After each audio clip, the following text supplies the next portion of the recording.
those. Now joining me in studio are people who know better than I do about these particular matters. We've got Mr. Silas Hermans. He is with Sebedisano Support Network, and Chairperson Thabo Mokhine, who is from the Alexandra Community Representative.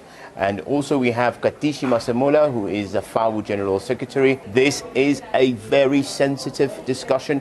We heard all the submissions coming in yesterday, but it seems like there is contrasting views with regards to what it actually means, not just for South Africa, but for the consumer, and not only for the corporates as well that are involved, but also for indirectly affecting jobs as well. Silas, what is wrong with the sugar tax? You know, I would give you a straightforward answer in terms of the sugar tax. Yeah. The reality is that in this country, we have lots and lots of poor people that decisions are taken on their behalf, yeah, without them being consulted. For an example, a province like KwaZulu-Natal, its main source of economy, mainly sugar, it's predominantly what made KwaZulu-Natal to be what it is today. True. The reality is that for that province to be where it is over a period of, I believe it's even 100 years or more, these people have been farming sugar as one of the commodity that has always been there. The Hewletts, and you name them, all of these companies, they've been creating jobs in those farms. Now, suddenly today, because of certain chemical foods that are being sold in our markets, now that our harbors are not being well administered in terms of verifying what goes into our markets where people can be able to buy groceries and whatever. For an example, how many of these dead chickens that are being taken from elsewhere out there, Asia, you name them, and other countries, are being brought here in the midst of our people, where people are consuming these things every day. Now, our people are not being, because now that they are talking the issue of health, that our people are obese, they are sick, it is as if they care. But the truth of the matter is the Department of Health doing enough to inspect both formal and informal businesses, yeah, to see what is it that is being sold in the market for our people? When you look at these poor communities, if you look at a family of 10 where only one is employed, if you look at a family of 15 where none is employed, you would see very shocking things. We as Sebedisano, we have a feeding scheme as an example. Yeah. We witness every day poor families coming to take a bread that is about to expire in 2 days, yeah, just to get the family going on. Yeah. You look at the poverty line in those families, and then suddenly you want to take decision in absentia of those poor people, because really, if we need to tackle the issue of obesity, yeah, it's not tax that is going to give a solution to this one. Absolutely. It is how we as South Africans are living out there. Yeah. It's time that we audit how we are living out there to see which of the foods that are there in the market that are making our people to be sick. That's it. That's it. Thanks very much. Thabo, you represent the community of Alexandra. I cannot imagine what imposing sugar tax, how would that affect the community as a whole? Perhaps maybe you can put us into a picture, into clarity, what that would mean. And I mean, there seems to be some seriously good benefits, apparently, with regards to having a tax like that it would influence people to eat healthier. But the problem I've got is there is no test case in the world that proves that by increasing taxes on certain foods that you'll be able to change people's behavior. What is your response to that? Look, I'm going to be straightforward with you. I'm not an economist, neither a scientist. Yeah. And people who are hanging certificates around their offices are the worst criminal I've ever seen in a democratically elected government. Yeah. They steal without remorse, they steal without having shame of coming back to those houses that they are actually abusing through policies that are actually not humane to make their ends meet. I mean, people who are taking these decisions are able to go and buy groceries or their foodstuffs from Woolworths, which is organic food. And they refuse the ordinary citizens to have that little luxury. Now, it takes me back to, if you look at Alexandra, you look at the ANC, where it was formed. It wasn't formed in Bloemfontein or wherever. When the Mandelas, the Sisulus, most African leaders who are heads of state at the present moment, they were given refuge by Alexandra. Now, I want to give you a small case scenario. If you look at how Alex is dilapidated till to date in a new dispensation, does it make sense that these people care? Because presently people who are in government, one way or the other, if a minister did not stay in Alex, or a minister's father was in Alex and started his political career there, and you look at how the distribution of taxes of this country are going, it shows you that we have inherited the worst government ever, worse than even the apartheid era. The fact is that these very same government officials fight amongst each other who is going to be much more richer than the other by stealing from the poor. This is what they're doing. And they come up with all technicalities, or bringing all people with high qualifications who are actually not practical. I'm not sorry to say this. People with long lists of qualifications are the worst pathetic in this country than people who are more practical and experienced. That's it. Because you look at, from our policing, you look at anything that's been done by people who claim to be educated by documentation. They are the worst. This country is taking the worst plunge ever. Because South Africa is actually one country which is actually nurturing and grooming criminals.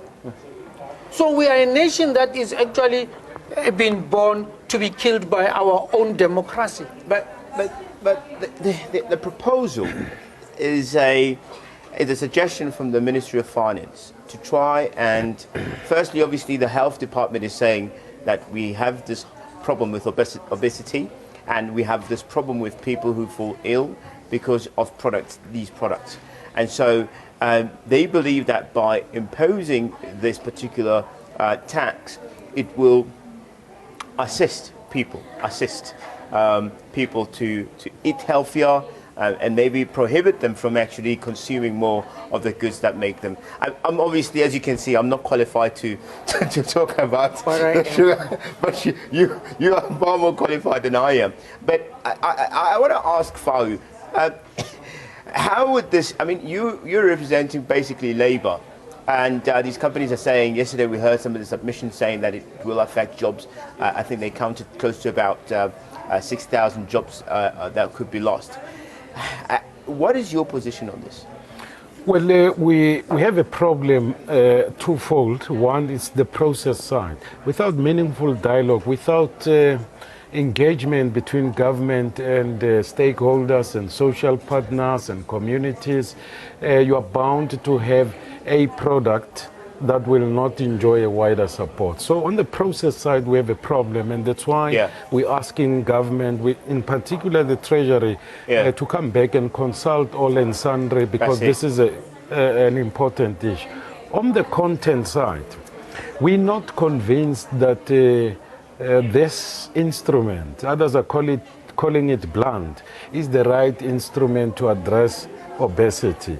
But we stand to be convinced. We are open for persuasion. But during dialogue, the likelihood of arriving at a package that is implementable, that enjoys wider support, that is practical, is likely to be achieved. But without dialogue, you can't achieve that. Yeah, because look, it's possible that manufacturers can pass on this tax to consumers. If they do so, the prices increase.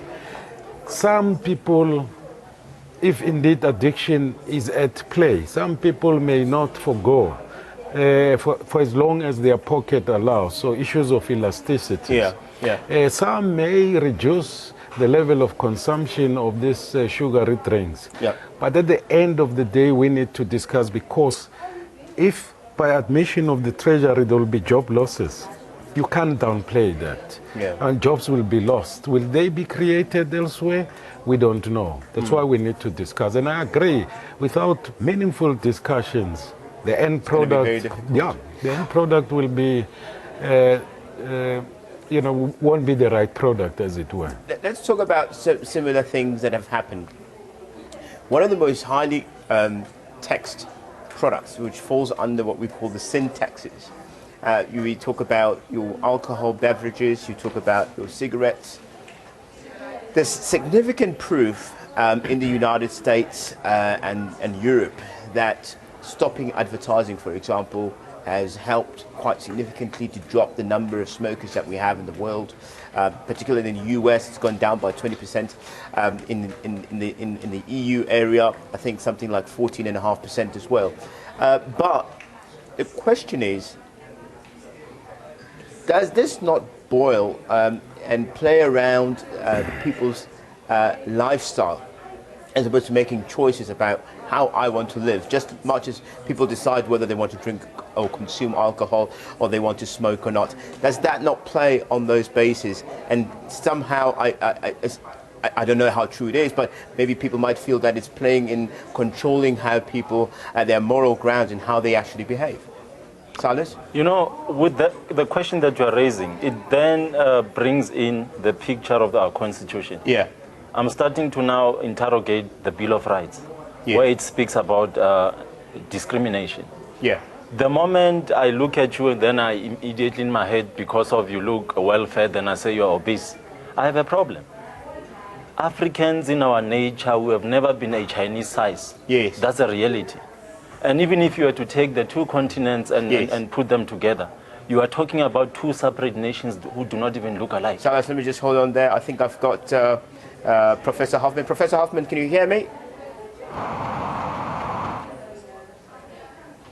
Professor Hoffman, can you hear me there? Still struggling there to get a hold of Professor Hoffman.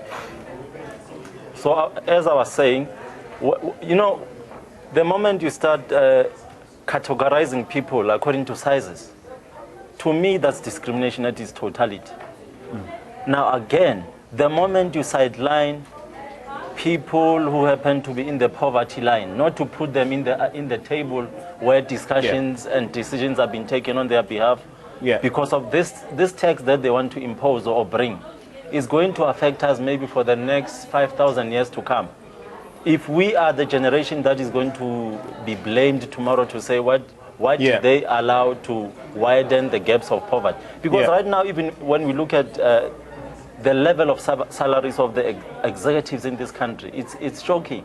The same guys who are sitting there, the professors and the whoever's in parliament who are sitting discussing this matter, why don't you go and tell that poor lady who's selling 5 cans of Cokes to students for her to be able to bring bread for his poor little grandchildren? If really these people, if Professor Hoffman, for an example, was to come and just get hosted in one of the informal settlements, maybe in Diepsloot or Alexander or somewhere in Khayelitsha, go and spend a week and see how people are striving just to get a decent meal on the table. I believe their thinking might change because of really the truth of the matter. The reason why we even have the highest crime in the country, and probably we are now starting to go to a point of leading the world in terms of the criminal activities, it is because of silent voices are crying out there and nobody's listening, that this poverty that we are witnessing out there in those communities, we need to do something. How do we empower communities to bring a mechanism that is going to even create more problems of making people lose jobs? I have a problem with it. But let's be practical. I mean, I'm trying to really understand both sides of the coin here, and the only thing I can come to conclusion with here is that the reason why it's important and why it's proposed, it's firstly easy to impose. It's pretty easy to impose if it was going to be done. We are paying one of the least amount in terms of value-added tax in the country. If you compare it with the rest of the world, we pay very small amount of VAT in the country. But the health issue, seemingly, I'm struggling to find a balance of how increasing costs on particular goods will help in terms of addressing the issue of people's health and controlling how people live. And maybe, Talbot, that's what you're struggling with as well, is how are these two, because there is no evidence in the world. But most importantly, the diseases that we face and our people, how would you suggest that the health department would handle that particular issue in terms of increasing, perhaps improving on healthier living lifestyles and encouraging people to actually eat more healthier? Look, it's very easy and practical. Let government stop all imports of injected food stuffs coming into the country. Yeah. And start actually investing on agricultural products in the country. Because apparently, if you can look at our individuals who are actually pushing this as laws, let me give you a mere example. Most of the people who are key to our ministers and ever come elsewhere from the world where they never practiced their laws. So we are a guinea pig to everyone because our politicians in this country allow it. And we become the actual carriers of their mistakes. You know, if you come to me and ask for my vote, I give it to you because of I trust you. And you think I'm giving it to you because I'm stupid.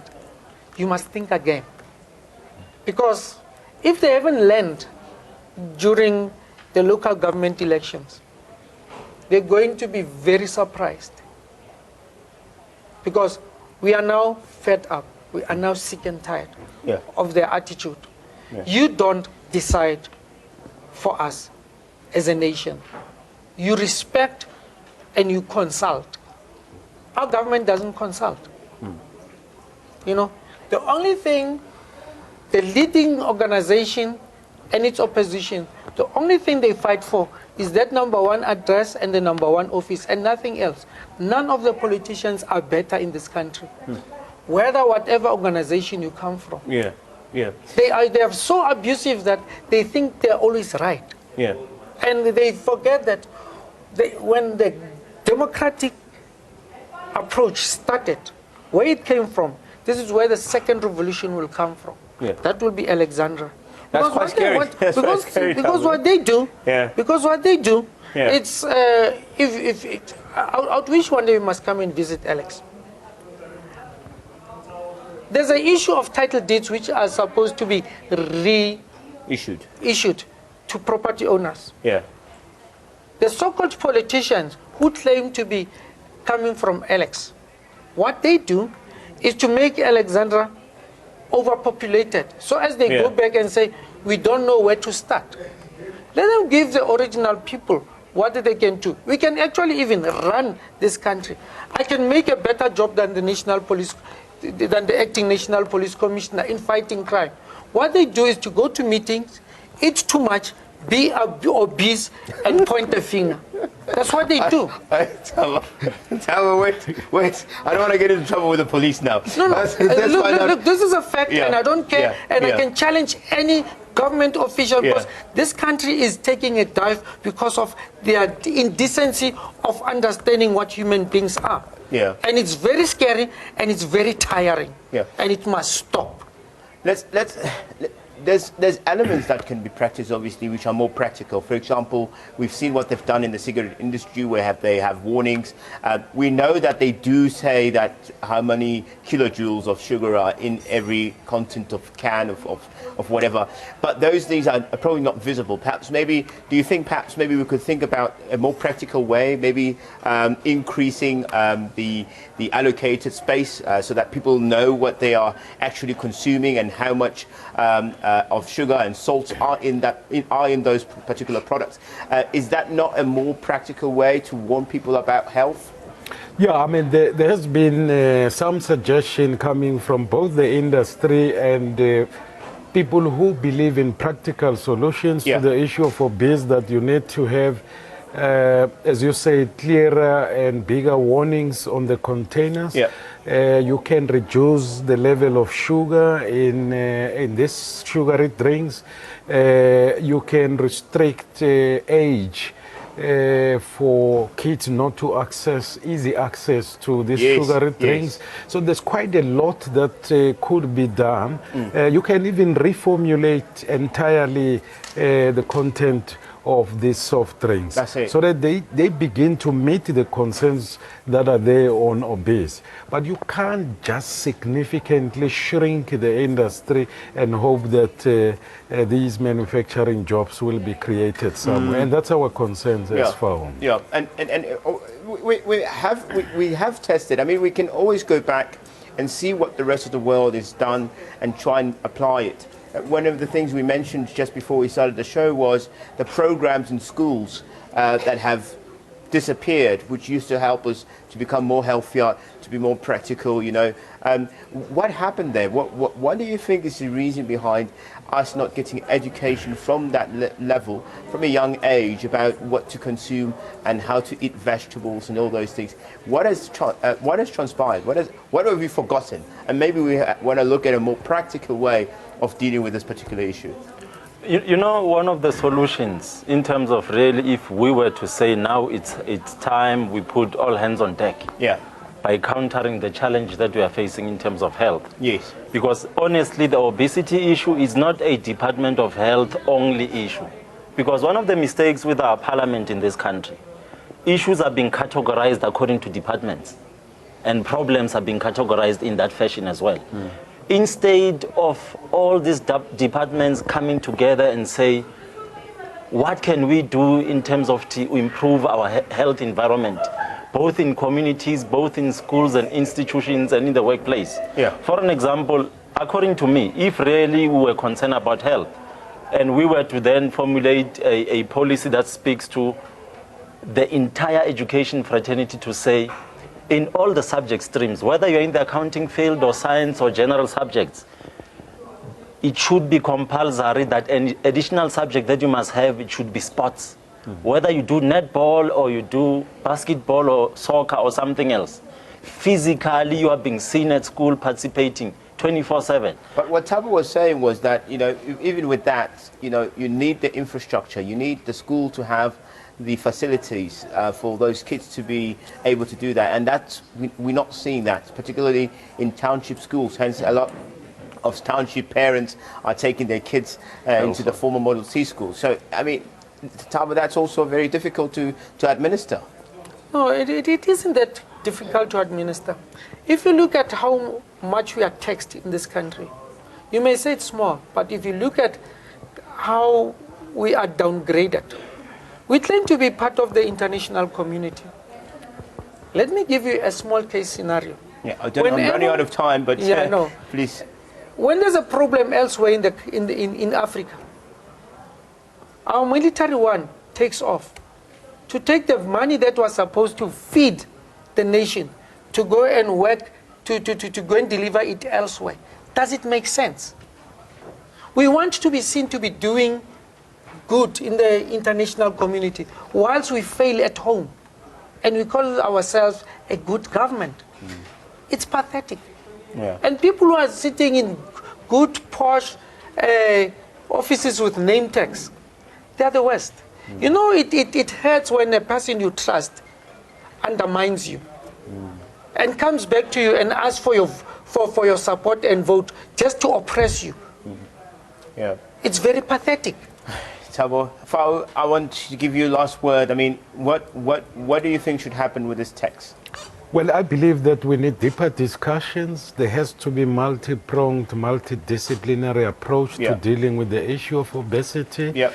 And then in doing so, we can find solutions, perhaps even other than the SSB tax itself. By the way, I believe that obese is caused by two factors. One is genetic.